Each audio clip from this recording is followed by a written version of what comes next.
It's 7:40. Let's do this.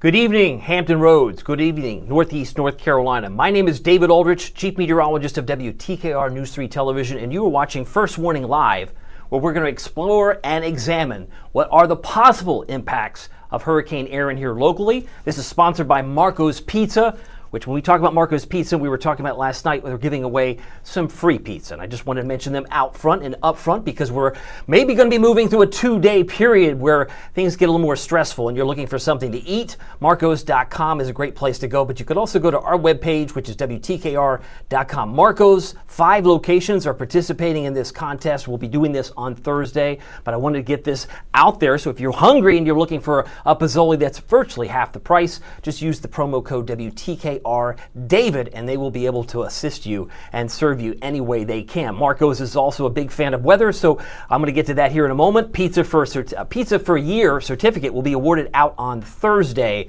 with one large, one topping pizza for a year. We use this as illustration of what the winners get in their mailbox, which is cool. And a Pozzoli or a Pepperoni Magnifico might be something that would be appealing to you. Check them out. I do know that they're big fans of weather and they want to thank you for joining us. Hopefully you can check them out if you have not tried Marco's. All right, let me get to the forecast. There have been a couple of things that have been coming at me as I try to plan and help the newsroom plan what's going to be happening over the next couple of days, which of course is Erin. And when we talk about Erin, we talk about First Warning Live. We talked about this last night with our good friend and director of the National Hurricane Center, Dr. Michael Brennan. One thing that I cannot ignore is the pink elephant in the room. We've had some very heavy rain today in parts, but probably no worse has been the eastern shore. So if there's a criticism that's fair to lodge at me, a lot of this happened this morning.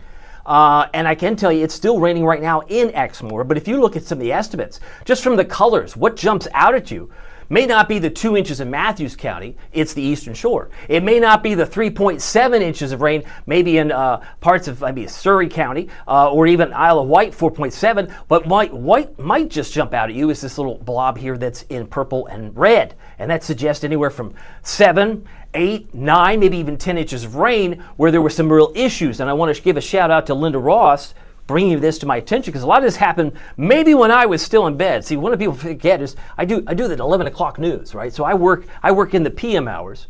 But your point is well made. And this is where the neighborhoods come into play, right? When we were talking to Dr. Michael Brennan, we got to pull together. So when you have like 3 minutes to go on television and get all the stuff out there for Erin and the current weather, sometimes the time disappears. So it's not like you've been forgotten. I wanted to recognize you first, Linda Ross, if you are in this area around Exmoor. And I know I've been to the diner, it's a great place, but some areas did get shut down. There were reports of street flooding and Nassawatic's relayed by the 9/11 Center. So I'm not trying to dismiss anything, but like I said, I'm a work in progress. I am not a finished product here. I've been here 6 months. I want to make sure that we get you and everyone who lives on the Eastern Shore the information that you need. Clearly, these bans are still coming on, and really this is just the beginning. As bad as it could be, and it will be bad at times, I will say this, let me come back on here for a second. So if you think about it, if today for you, if you're in the Eastern Shore, it was very bad, but it's likely to get worse Wednesday and Thursday, okay? So whatever degree, if you said, well, it wasn't bad or it wasn't good, depending on how much rain you received today, it's only gonna get horrible as we head toward Thursday. And maybe the reaction will be you gotta be kidding me. Is this what we're getting? We're gonna be getting a lot of flooding, dangerous surf. People are going to get irritated. Maybe they're already irritated. And maybe they're irritated at the weather guy or that's possible. But I just want to make sure that we're having this conversation. This is the platform to do it. You want to vent? I'll put the comments on the screen. I did get a comment last night that came in afterwards. I wanted to share it with you. It's from Catherine. She said, yes. I'm going to go ahead and circle what her comment, these are her words. She said, yes, we may have flooding and high winds. Her comment was worst in Virginia Beach in North Carolina, but let's pray everybody stays safe and listens to the authorities when they say evacuate. Better safe than sorry. As far as I know, the only 2 evacuations right now came from Ocracoke and Hatteras. And those 2 areas really are going to be battered. Those areas are going to hit hard in the coming hours and days. I think the winds are going to really kick in after midnight tomorrow night. But we're going to have some effects as early as tonight into tomorrow morning, especially down toward the Outer Banks, because this storm is working its way in that direction. So hopefully I'll keep moving, but I want to get all this covered. You can see we're still dealing with showers around Chowan County, maybe not far from Gatesville, approaching Ahoskie, and it looks like it's trying to push in from east to northwest. So it's kind of like moving in and out of town. Now, I did want to share some information if you missed the interview that we had yesterday evening with Dr. Michael Brennan from the National Hurricane Center. He had said something I thought was, I had to watch it a second time, but he used the words deepening rate. I think the true buzzwords right now on media and social media has been rapid intensification, because these storms have to rapidly intensify to reach a Category 4 or Category 5. But what's remarkable is that Erin has now been marked as third place in the Atlantic in recorded history. It dropped 83 millibars in 24 hours. Now, what's a millibar? It's a unit of measure to measure pressure, but Wilma dropped 97 millibars in 2005 and then did another recycle, rapid intensification of 90 second time. So Wilma, the same storm that hit Florida in 2005, is number 1, number 2, but Erin comes in at number 3. I thought that was interesting. I thought maybe some of you might find that. If you're a weather nerd like me, that's great information, interesting information to know, and it's why the weather community was up in arms, very surprised. Now, here's something that you're probably not going to get as graphical as I could here. I wanted to just show you 2 arrows. Now, there's not much of an eye associated with what is now a Category 2 storm. This Erin is a Category 2 storm, so it's no longer a major hurricane. But don't let your guard down to think, oh, if it's only a 2, we'll be fine.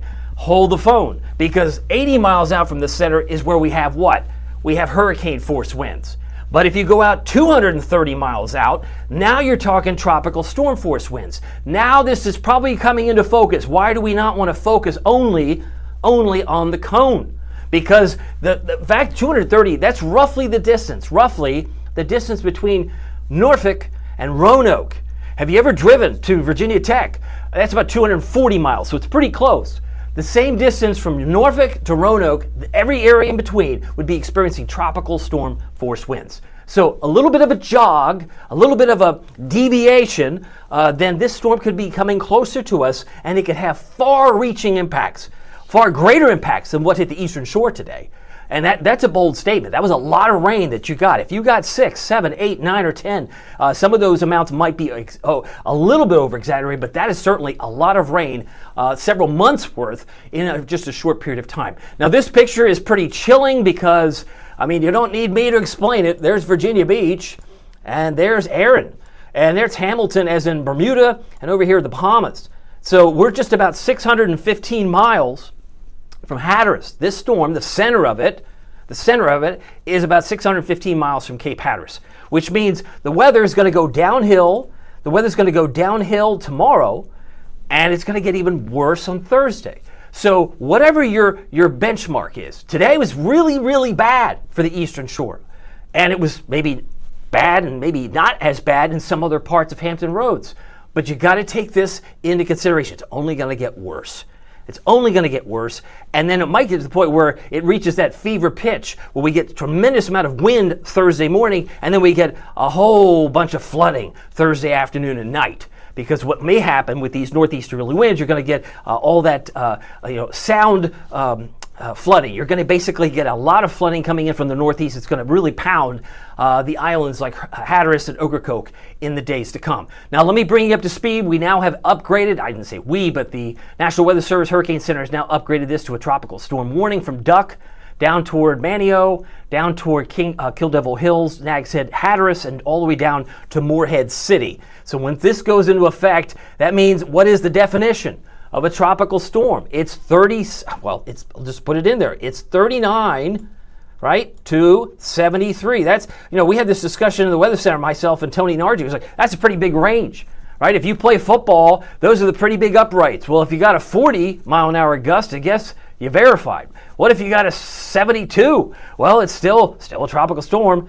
But my question is, how close does it have to get to Hatteras for people to take it seriously? And I hope it doesn't have to get that close. I hope that we'll be able to get people to respond accordingly. Clearly, the evacuations that have been underway, you need to be where you need to be. but I want to make sure that everybody is taking these precautions, because if your behavior stays the same, you don't do anything differently, and you get caught flat-footed. We talked about this with Dr. Michael Brennan last night. So if you have a conscious decision you're going to drive through standing water, somebody has to come rescue you. And we want you to be proactive and know that if it's going to get bad, we're going to have some issues down the road. I see a note from Judy. Let me see if she's on here. She's on here. Yep, she's talking about Isabel was 2003. Yeah, Isabel was 2003. Floyd hit Franklin really hard in 1999, and Hazel 1954, and I believe Irene 2011.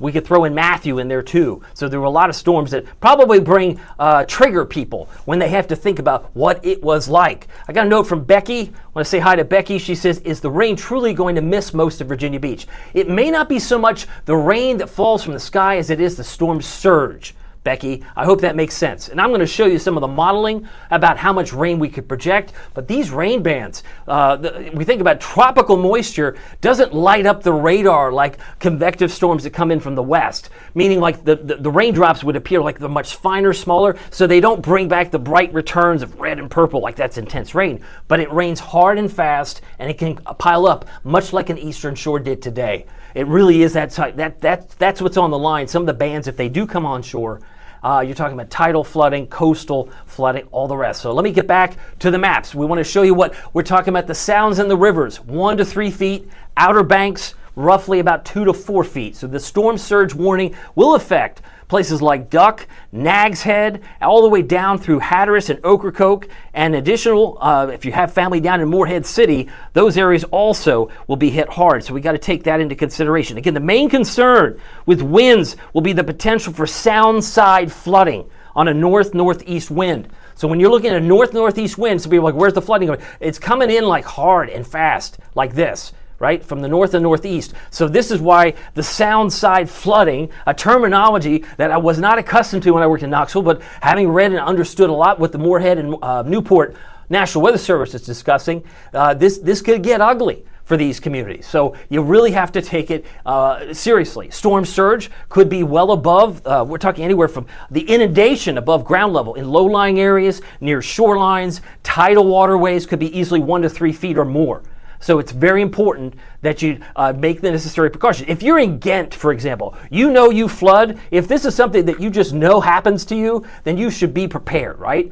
Ghent, we can get a ½ inch to an inch, and that's just outside the station here in Norfolk, where WTKR has been for 75 years. We know it typically we see water, but a little bit of rain, and then you throw in all the rest of the dynamics associated with a hurricane off the coast, it can be a bit frightening. But anyway, look at this. I mean, you don't have to be a rocket scientist to know that 8 to 12 is when this thing's really going to reach its climax. It's going to peak with a big crescendo on Thursday.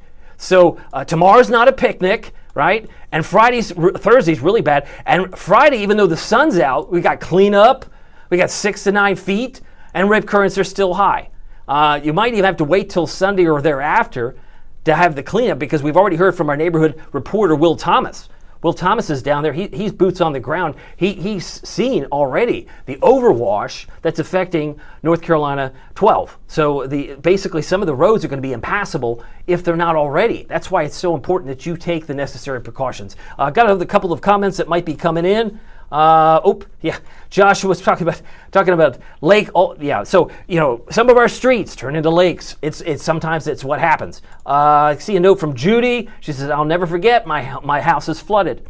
Well, let me reassure you, Judy, as bad as this might be, and it might very well exceed the expectations, the way it's been sold, because the cone, when I came to Norfolk, I think I've told you this, many of you who've watched these episodes, I came to Norfolk for the first time to present a paper on weather languages, kind of like a play off love languages, that it's not just what you say that gets you into trouble, it's how it's understood. And there's never a better time to point that out than tonight, because some of you are thinking, I've seen those little spaghetti noodles, they go out to sea, it'll be fine. You think like that, you're going to get burned by that, because this doesn't look fine to me. 8 to 12, 6 to 9, and tomorrow 5 to 7. So we're still going to find a lot of surf. You got to get people who might put themselves in danger because they want to ride on a surfboard. You really got to keep each other accountable, look out after each other, because we're all we got, right? We got to look out after each other. So I just wanted to emphasize that. Let me keep moving. It's now 7:55.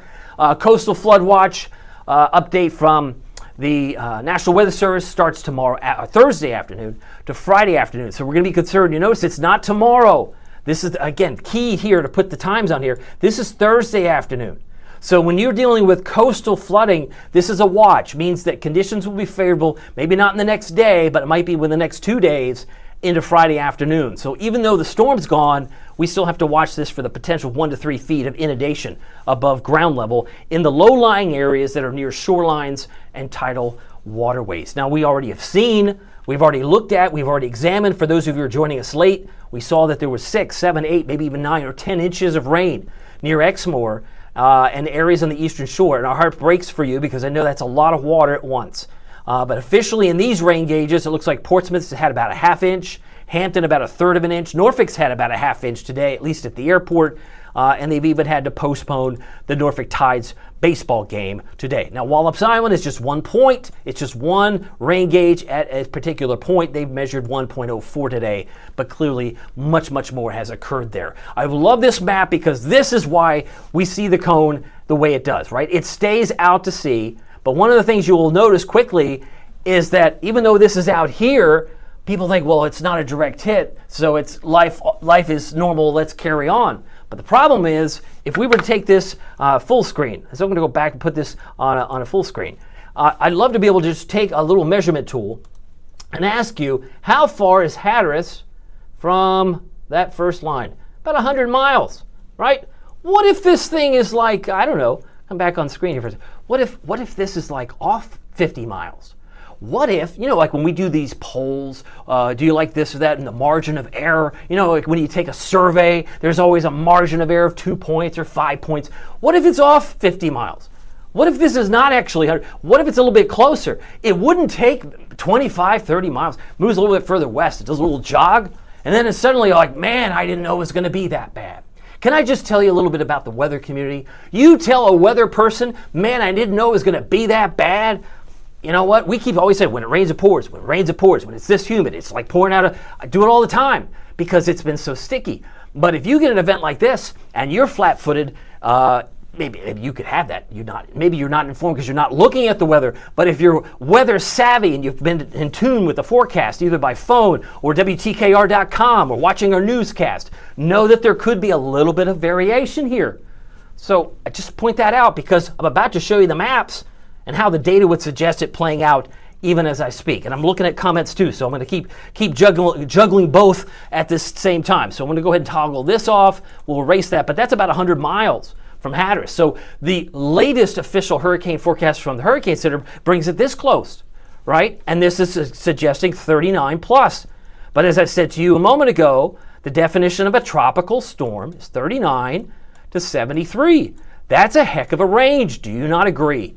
That's a big range. It's like, somebody like, just pick one. Is it going to be 60 or is it going to be like 42? And once it pulls away, we're still going to have a lot of cleanup. I think a lot of cleanup. Now, this wind forecast is covering just minimum of tropical storm force winds. So you see that at the top, it says chance of 39 plus. We'll zoom in a little bit tighter so you can get a sense it's greater than 10. It's probably closer to 10, 20, 30, or 40. I think that's at a minimum. Again, these are probably conservative estimates that you're looking at. But notice it is not a factor for maybe, say, Franklin, right? It's not a factor if you're in other parts of North Carolina. But we're certainly going to find this little inflection point where the storm turns, but it could really do some damage in that turning off to the north and to the east. Does that make sense? I hope so. But this is probably where I want to stop and get some questions. This is when it's likely to get gnarly. We're talking midnight tomorrow night. That's 9 o'clock tomorrow night. Look at Hatteras. That's 11 o'clock in the morning on Thursday. This is, 64? That's still within tropical storm force. But what if that was 68? What if it was 72? Let's say it's 72 here, maybe a few miles. There'll be people measuring it, I'm sure. But it would be significantly less than the gust of wind that we get in Virginia Beach. I hope that is more succinct. Let's see here. I got a note from Alexis. Let me get back on camera here. I'm going to clear my telestrator so that we can get this conversation going here. She's on here and wants to say hi. She says, Alexis Martinez, good to see you. She said, is there any issues for Hampton to be expected? We're all going to feel the coastal flooding if you're in a low-lying area. I mean, I'm sure there's different parts of Hampton that are more susceptible to flooding. If you've been here a while, definitely you'll probably know where the flooded-prone areas are. We kind of know that here in Norfolk. But these are the things that you should be checking with your neighbors. Hey, you lived here a while? Do you typically see this? If you're new to the area, maybe you've come in from Ohio, maybe you've come in from Kentucky and you've not had the experience of dealing with hurricane weather. Maybe you don't know the evacuation route or where you can get an emergency kit. One of the things you could probably start yourself, having some water on hand, some protein bars, some snacks, and may I even suggest some Marco's Pizza. So you could do some things that will get you ready for a storm that's going to be pretty ugly. Now, by the time we get to Thursday afternoon, evening, the flooding could be an issue. But even still, even though the sun is out Friday, look at these winds. They don't go to sleep. They're still busy, right? In the departing of the storm, the winds are going to still be pretty strong on Friday afternoon, even though the cleanup will probably be already underway. And we've already heard estimates from our neighborhood news reporter, Will Thomas, that the NC-12 is probably going to still be closed. It's going to take a couple of days for them to get back to normal. Here's another look. And again, this Outer Banks number here is an average. So if you were to take an average of Manteo, Wanchese, maybe Nags Head, Kill Devil Hills, you could see that these winds are just 54. Well, 54 is better than 65. I would agree. But if you're in inland Virginia, you're like, it was overblown. It was not a big deal. Maybe not in terms of wind for you, because again, this is mainly a coastal event. So I just want to emphasize, many people are here, as I come back on camera, many people are here trying to get that week's vacation in before school starts. Maybe it's not school for you, but there could be people who start school later in August. It's one of those opportunities where people are trying to squeeze out as much of the vacation time as they can. We just want you to be informed. And we want you to be prepared to take care of yourself and have an alternative plan. If your plans are not flexible, I'm asking you to make flexible plans. I hope that makes some sense. Getting back to these wind speeds, again, this is representative of 6 a.m. Thursday. I'll take you through 1 o'clock. 1 o'clock in the afternoon Thursday. There's that purple. Like I said, how many miles does it have to scoot from east to west before someone says, man, I didn't know it was going to be this bad? It could be. I'm here to tell you. I've told you a lot of things. You know what I also told you? How many of you, if you watch me regularly, I said by the 19th of August, that's today, that we're going to see a big cool down. And I might be off. I said 19th or 20th. We're going to show you the last week of August into Labor Day looks like really cool. Like we might have just said, bye-bye, summer. It's about to hit. And once Erin moves further away, it opens the door for Canadian air to come in. Some of you are like, yay, I think the Denmarks and the Kim Thompson-Jones are thrilled. We're going to get some cooler air. That's the payoff. That's the silver lining in all this, but we got to get through this.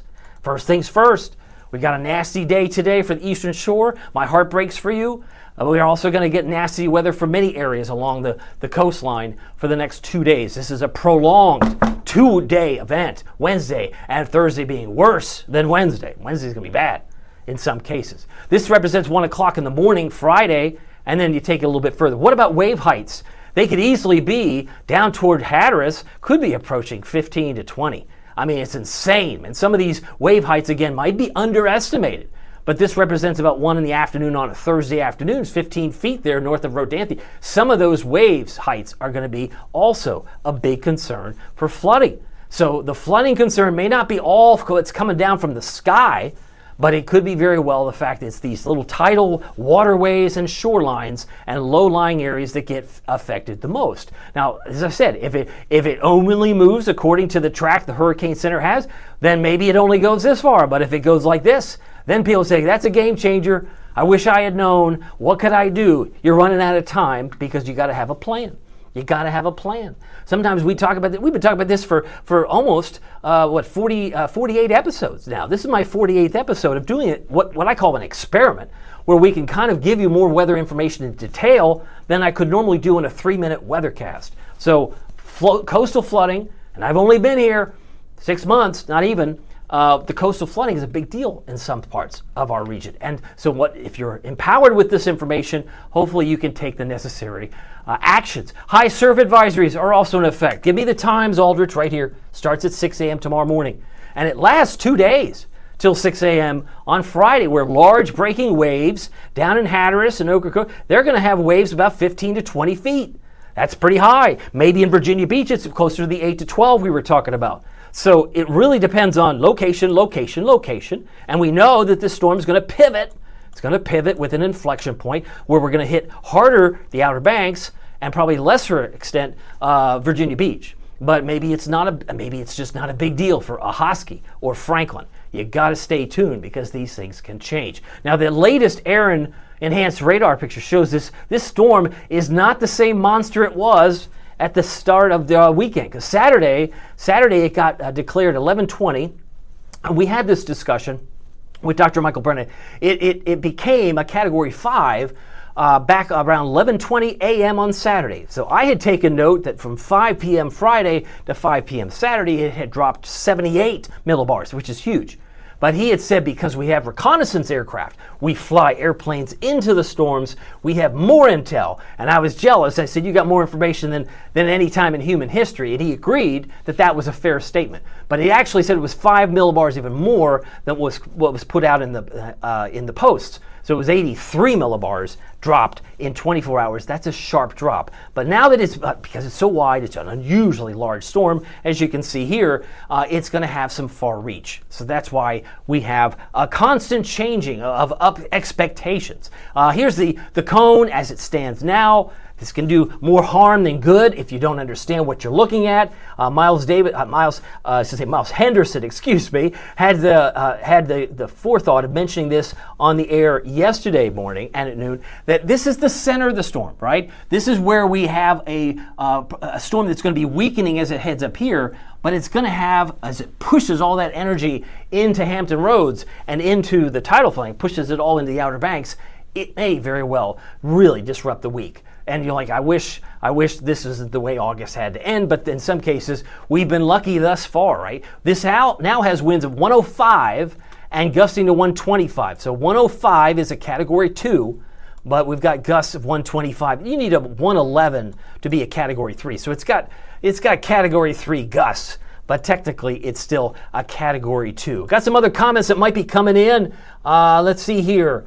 Chanel Knight has a question. I hope that, sometimes these questions I get, Chanel, I don't have all the answers. I'm just doing my best. And if I don't have the answer, I'll look it up and see what I can. But you said I monitor Merrimack to Newport News, Virginia for work. Will the winds be safe to cross the bridge?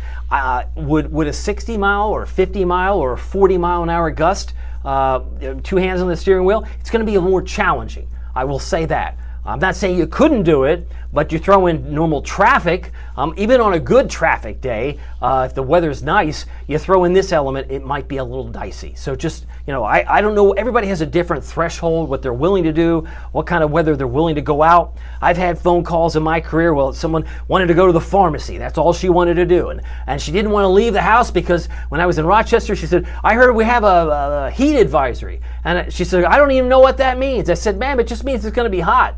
And she says, oh, is that all? So I'll go to the pharmacy. Do you see what I mean? The way we interpret information is completely different. We're all different type. We're wired differently. So my advice to you, Chanel, is take it easy if you have to be on the roads on Thursday, just because of the winds and the fact that people are going to be driving around maybe in a bit of a panic, especially if they see rising water due to tidal flooding. So that's where things are. All right, so here's the cone. We're going to keep moving. And I said we're only about 100 miles or so from margin of error. We'll see how close this thing gets. And one of the models that seemingly pushes this closer to the Outer Banks is this European model. This is an operational model, but it does bring it very, very close, as you can see here, right across Hatteras and Rodanthe, as well as Ocracoke. That's about 4:30 in the morning on Thursday. Now, if you're new to this platform and you're not sure where you're getting 4:30, well, that's up here in the upper right.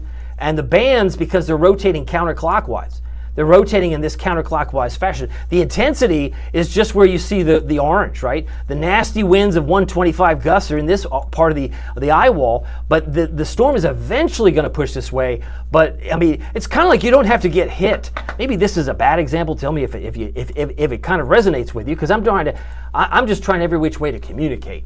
It's kind of like I don't have to get hit by a car, but they could go, and you just like, oh my gosh, what was that? Like, or a bus, if a bus goes by and you feel the effects, the wind, it's one of those things. And if some of the Outer Banks actually get grazed by this particular storm, then they're going to say, I wish, or I'm glad that I actually evacuated. And we're really glad people have been, much to their credit. But for those who are just like, I've been here all my life and I've been through every storm. Well, you haven't been through this storm, right? You haven't been through this storm. This storm could be that storm where you're like, I've had enough. And it's after the storm that things cause problems, right? You lose power. If you lose power with a 65 mile an hour wind down in the Outer Banks, maybe that's the breaking point, because we don't want you to, maybe people get up on a ladder, then they hurt themselves, they get hurt, or they get injured, or we have people dying after the storm, is what Dr. Michael Brennan told us last night. It happens more commonly than people think. The chainsaws or the power lines are down. It's not smart. If you can evacuate at this point, I would recommend you follow the advice of your local townships. And these towns have been doing their best to get that word out. All right, so back to this storm. Where does it go from 4:30 in the morning? Great question. As we move it a little bit further to 11 a.m., this is why Thursday's just like, forget about it. Once we get the winds out of the way, now you're bringing in this strong wind and the flooding that's coming down from the north and east. This is what I was talking about, the potential for sound side flooding on a north to northeast wind. So down east, Ocracoke and Hatteras Island, Thursday into Friday, all this is going to be coming downside, sound side flooding that's going to be causing problems. And it doesn't take much. It really doesn't take much. And if it jogs a little bit further west, then there's like, you mean that could happen? That could happen. That's why I say it's very important that you, if you know family members that are a little skittish when the weather's bad, I can't tell you, Thursday morning is going to be really rough for a lot of places along the Outer Banks and Hampton Roads, Virginia Beach. Maybe not so much if you're in Wakefield or if you're in Franklin, but by the time we hit 1 o'clock on Friday, it's still pretty gusty here. Now, not to alarm anybody, but just to give you an update, the National Hurricane Center has two areas that they're watching. This X marks the spot, has a 60% chance of getting the name Ferdinand. Fear not Ferdinand. This will likely move in the path of what is Erin, and it could very well not have the warm water associated with it because she took all the oxygen out of the room. This storm might have a hard time getting its act together. Certainly it could form, but I don't think it's going to have as big of an impact as clearly that we've seen Erin, and another one that has a 30% chance. So we're just working down the list. And if this is like alarming to you, then you really haven't seen what I'm about to show you coming up, which is the fact that this is the time of year we usually see a lot of activity in the tropics. We had a Category 5 Erin over the weekend. She's now a Category 2, but we like to put on this map to keep track that we had 4 tropical storms, Andrea, Barry, Chantal, and Dexter, but Erin is the storm that we have now. Of course, we have Ferdinand, which may form a 60% chance soon, and it could be followed up by Gabrielle. So we're still early in the process.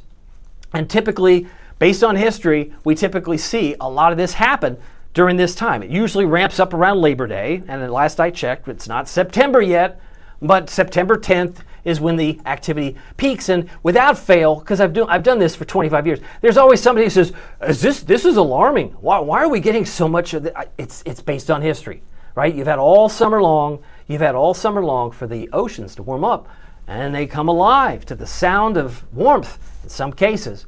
But this is what we're dealing with. And think about it, as I clear off the telestrator, we're going to be dealing with more storms once we say goodbye to Erin. Now, maybe some of these storms stay out to sea. That'd be great. It's not saying that everyone's going to come toward the U.S., but we have to watch this all the same. If you're on the call, let me know. I'm going to keep moving, but I want to share your thoughts and maybe magnify a voice that hasn't been heard yet on this live stream. I got some Becky Thomas comments. I got Martha McLam. Let's see here. I got a note from Martha. Let me put a note in here. We're looking at the radar now.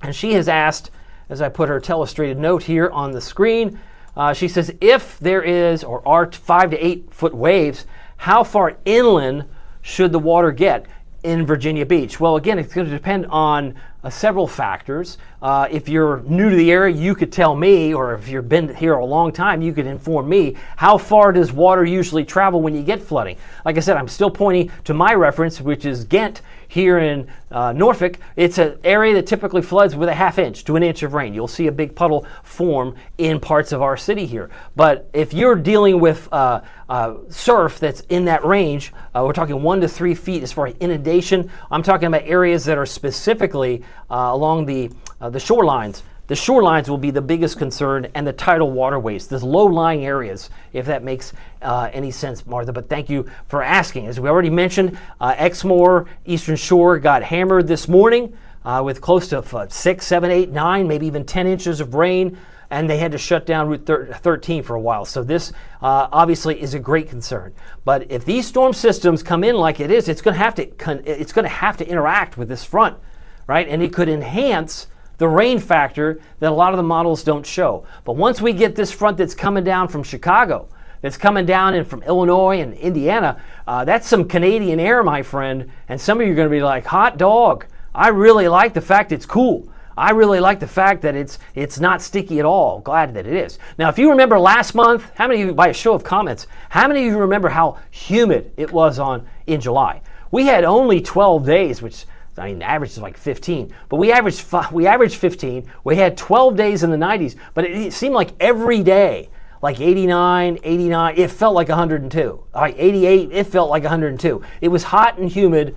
These hot, humid days just happened all at once in July. Now, today was only 82. If you were outside today, you had to dodge some rain, obviously, but the record is 96. And I just wanted to share with you, if you look at where we are now, we've had a measly two 90-degree days. The last one was on Sunday, and 16 days is normal for this time of year. I don't know if I've shared with you, but we are maybe getting hungry. It's about 8:16. If you are wanting to participate in our contest, we would love to give you some free pizza. Do you know how hard it is to give away free pizza? Some people think there's strings attached, and trust me, there are no strings attached. It takes you about a minute, 2 minutes to fill in your name and put your address so we can mail you a certificate. We've been giving away literally hundreds of free pizzas since May 19th, because some are getting 12 pizzas if they win it for a year. Some are getting individual pizzas, like we've given away 22 pizzas, I think, last Thursday. Yeah, we do that every Thursday because someone gets 11 winners, someone gets 12, and then some get individual. But anyway, the $5 Pozzoli is another favorite item of mine. Maybe you want to check it out. Go to marcos.com and type in the promo code WTKR David. One of my favorites is the pepperoni and sausage. If you've ever had a calzone or a stromboli, then you get a sense of what this is like. The pizza certificate that we'll be issuing out, it's the big winner of the week, will come in on Thursday, and we'll kind of put it at the top of the hour. Usually at 8 o'clock is when we'll announce the winners on Thursday for the winner. And don't forget also, we want to thank you for participating, and hopefully we can satisfy your appetite with Marcos, because again, they were very big believers in this project, this experiment very early on, and they get it. They understand how important weather is to this community. So I'm going back to the weather segment here, and just to highlight, 82 was the high. This is the glorious slide I've been saving. So for all of you, you saved the best for last, Aldrich. Yeah, maybe I did. August 26th through September 2nd, almost approaching Labor Day, there's going to be an unusually large area of Canadian air right across the heartland and feeling cool in Hampton Roads and the Outer Banks. The center of that chill looks like it's over Illinois and Indiana and the Ohio River Valley. But even still, I can tell you this, it's going to be very, very hard to get to 90 going into the last week of August. Some of you are like, yay, now you're speaking my language. Weather languages, right? This is actually the payoff. But we've got to get through the next 2 days. As I said, this is going to be a prolonged 48-hour event that I'm convinced is going to be a lot worse than some people would think. They're going, I didn't know it's going to be this bad. Then I'm not doing my job if I'm not using this platform to tell you, I think it's going to be rough. I think, have we been through worse? Yes. I don't care where you're from. You've probably been through worse than what we're going to experience. But even still, if you think this is going to be a cakewalk, think again. I think there's going to be a lot more surprises associated with Erin that some would say, I didn't see that coming. I didn't see fill in the blank. We've talked about it. High surf, coastal flooding, dangerous rip currents. All that is on the table. Now, as far as the Virginia Beach oceanfront, we have our maps all goofied up. That is actually Norfolk. My banner is wrong, but I can tell you we're in the mid-70s right now. 75 in Chesapeake, 79 in Elizabeth City, and the temperature changes about 4 degrees cooler in Norfolk now than it was this time yesterday. Another look at the headlines. Effects of rain, effects of Erin, west coastal flooding, dangerous surf. Best storm chances will come in on Thursday, which will be the exceptionally windy day, and that will likely start midnight tomorrow night. So like 12 a.m. Thursday, right through 8 a.m. Thursday, right through 12 noon on Thursday. What time on Thursday? The whole day is going to be pretty windy. And then you're going to have more flooding as the storm begins to pivot. It's going to pivot just like Ross Geller does in Friends. Pivot, it's going to pivot and head to the northeast, and suddenly cooler, less humid comes in air after it's gone. All right, so as far as our military, I like to use this map to highlight if you're homesick, what's going on back home. I don't know where home is for you, but I like to highlight where the bad spots are with severe weather. Looks like a lot of severe weather in orange in Oklahoma. Some areas it looks like in Arkansas. Maybe you have family in Arkansas. We're over here toward Fayetteville, and they have Benton, Washington until 8 o'clock. Severe thunderstorm warning for till 7:30. So some severe weather is breaking out over here with some potential hail. In Tennessee, it looks like it's in West Tennessee. They got some downpours near Jackson. Come back toward Knoxville, where I lived for 15 years and raised my 2 girls with my wife, where Knoxville looks like it's drying out. They've had some rain. And we move back further toward the eastern shore, which has really been plagued, and I mean plagued with rain today, and it seemingly does not want, it's like it's dancing in place in some communities up toward Exmoor. So please be extra careful, because as I'm trying to tell you with this platform, it's likely to get worse before it gets better.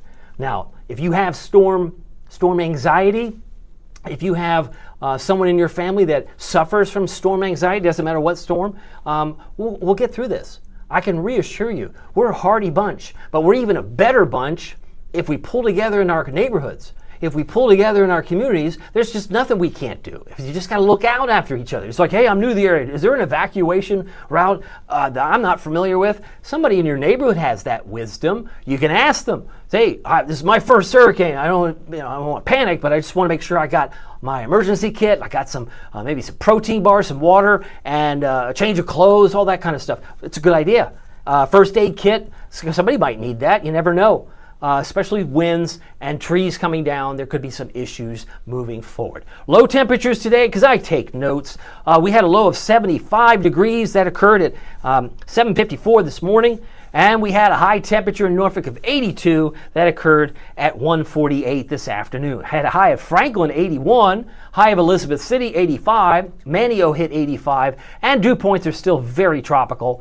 Not unheard of given the fact we have an approaching hurricane. We have tropical storm force winds. We're going to see these dew points go up before they go back down. We're actually considerably dropping from where we were 24 hours ago, but the eastern shore has been the recipient of some very nasty rain in the last 12, 18 hours. Now, what does the dew point mean? When it's 75, it's off the chart, but the good news is I got a chart that will show you it will be dropping. So if it's 55 in New York, but 74 Hatteras, where do you think it's more humid? It's humid here. And it's very comfortable here. I would imagine some of this white area here in the upstate New York area, they're probably in the 40s. The dew points are going to fall. Temperature right now in Knoxville is at 90. As I'm looking at this, and it's 76 in Virginia Beach. We've had some rain. As I mentioned, we had to Norfolk Tide's minor league baseball game postponed tonight because of the rain. Becky Thomas is on here. I'm going to say hi to her. Becky, how are you? She says, if I have this right, I'm reading your comment. She says, thank you for your honesty. Of course. Now tell me, given the fact I've been going on for, 30, 35, 40 minutes, I couldn't fit this information in a 3-minute weathercast. I know we like to watch TV. I'm here to serve you on TV. I love TV. That's my first love. But I've been doing this live streaming stuff for 6 years now when I had a platform in Knoxville in East Tennessee. But when I came here, and I had a previous relationship with Marco, so that's why there was a connection that was easy to make. But having this honesty thing, I mean, all cards are on the table. I was a kid, I used to get scared by thunder really bad when I was like 5 or 6, and sometimes that sticks with you. But then I got all excited when it was going to snow and I could have my school canceled because of snowstorms. Many of us know what it was like back in February 19th here, because you had 10, 12 inches of snow. It's just one of the things that some people have that reaction. They were like, I'll believe it when I see it, and that's going on right now. When we say there's going to be a 2-day event, there are some people with their arms crossed, kind of like, I've seen the cone. I'll believe it when I see it. It's out there. They're making this up to be bigger than it is. It's not going to be a big deal if you're in Wakefield or Emporia. But if you're along the coast, that's what I'm trying to articulate. It could be worse than some might think. And that's why I say, because it could jog. This storm has been a little erratic with the rapid intensification. We'll see what happens. That's all I wanted to point out. But I am very grateful for you to watch, because like I said, I got to finish up in a reasonable time here. It's now about 8:22-ish. My clock is a little fast. If you're in the military, you might find it interesting what temperatures they are around the country. I want you to notice this. Do you see how green this is? Even blue?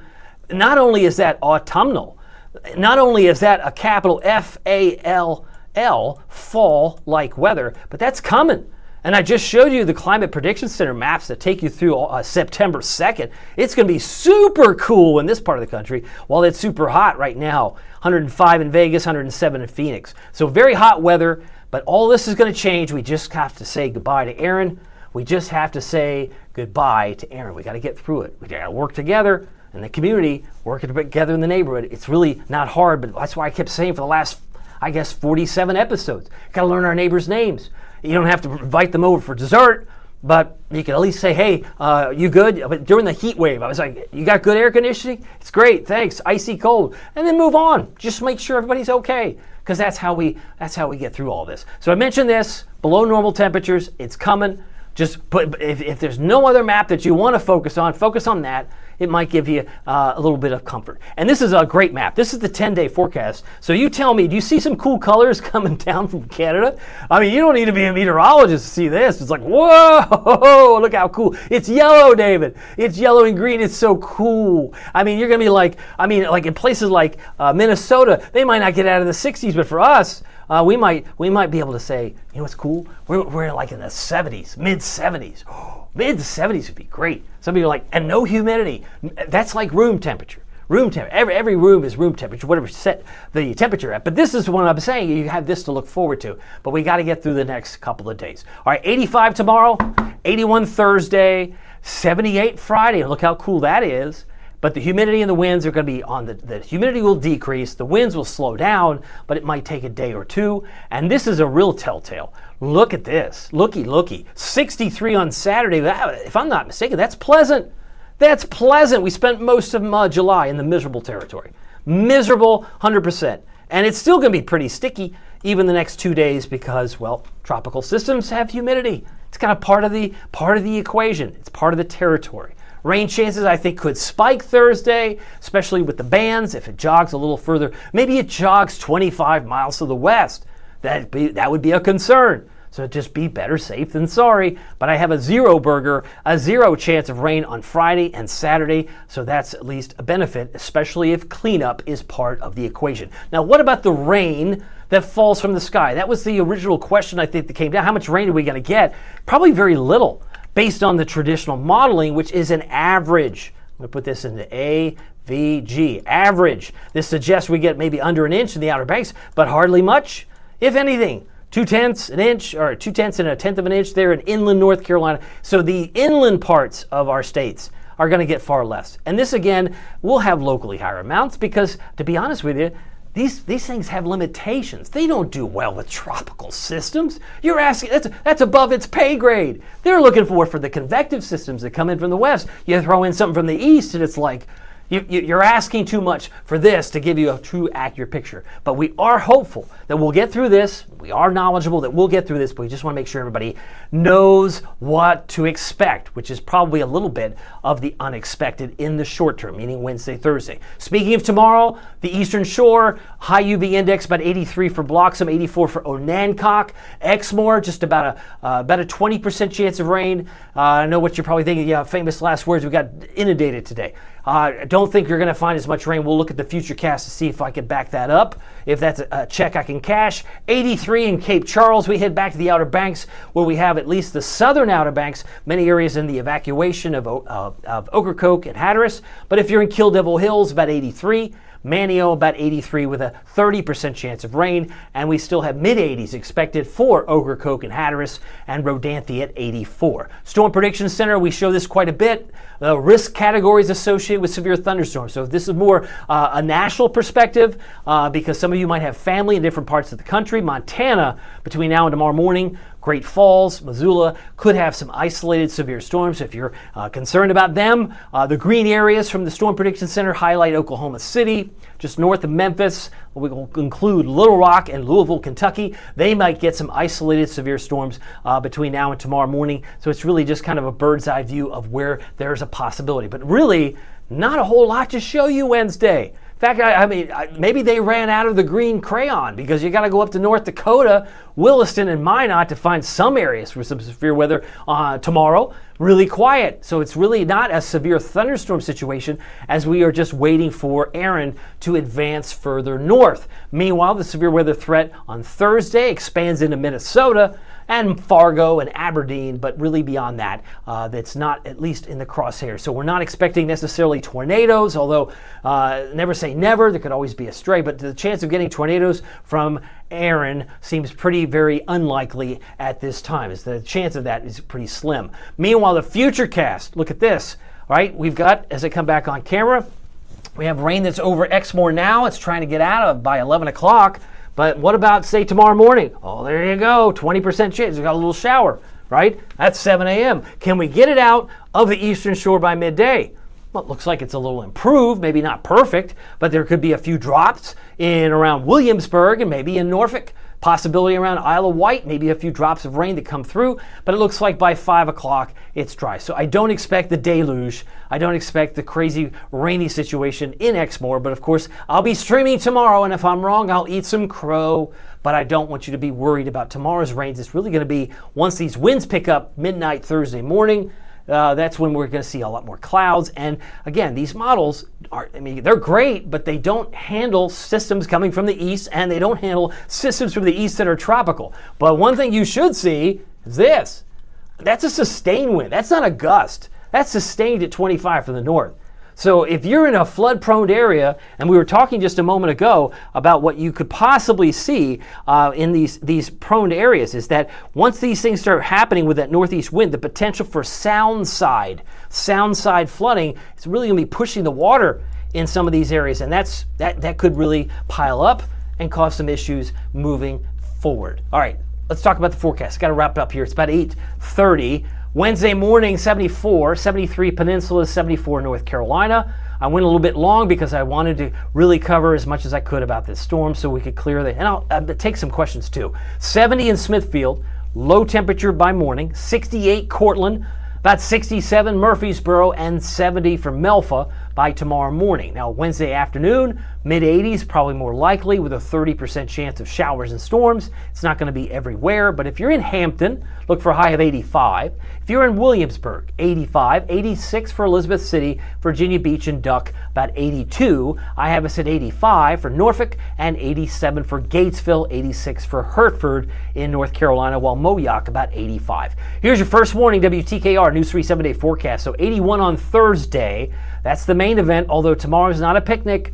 Less humid on Friday. That's a slow recovery for cleanup. Less humid, lots of sunshine, but still very gusty. And then more comfortable on Saturday. You say, where did you get that adjective? Because our lows are in the 60s. Our dew points could be in the low 60s. It could be really good on Saturday.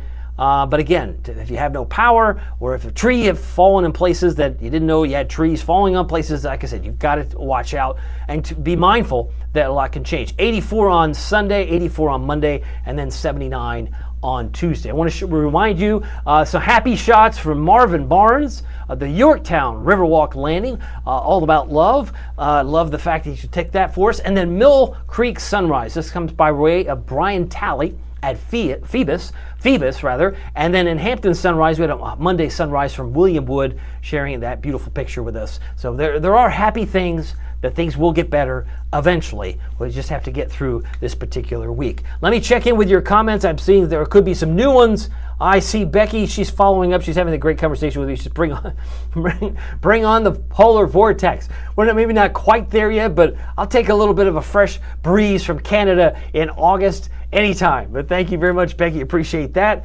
Let's see here. Storm surge. Yes, Judy, we talked about that at the beginning of this live stream. We talked about there's a storm surge warning and that this could bring in anywhere from 1 to 3 feet, typically above. We talked about the bays and things, so you have to go back and watch the beginning of this stream, which will live on in Facebook in the coming hours. I got one other note we'll end with. Chanel Knight says, I believe she says, yay, she loves it. So one of the other things I love is our friend at Marco's Pizzas, the fact that they've been so nice to give away free pizza. They're going to be giving away a certificate if you simply go to WTKR.com/Marcos. Takes a minute or two. And if you have registered before, there's no need to register again. There are 5 locations. The one that's actually in South Battlefield will open up, I'm told, in September, most likely. And it's just across the street and down a ways from the Great Bridge Middle School. So there's a Marco's Pizza about to develop a new one. So we'll have 6 soon, 2 in Chesapeake. David's favorite item, my Pozzoli. I might get one of this for comfort food tonight so that I'll have it to make me snack on it during the course of tonight or tomorrow. But using the promo code WTKR David is a great way to get half off. The Pozzoli, roughly half off, but the pizza for a year certificate looks like this. They're giving away 1 large, 1 topping pizza. And since we're in August, they use it like a punch card. So you'll get 12 months, which is 12 pizzas really, in the future if you're a winner. So hopefully you'll be the winner this Thursday night. Pozzoli, Magnifico, and want to thank you for all the time that you've shared with me. So again, just remind you, if you have and suffer, and I have at times when I was very little, and I know that you might have kids that get a little bit nervous, just know that it's going to be okay. We're a hardy bunch. We've been through this before. Some of you have been through this a lot. I've been through through Helene last September, and I was in Knoxville.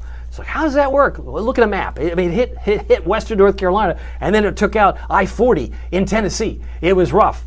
But I can tell you, we get through those things too, as long as we look out after each other. And just remind you that it doesn't matter if the weather is sunny, doesn't matter if it's serious or there's an approaching hurricane.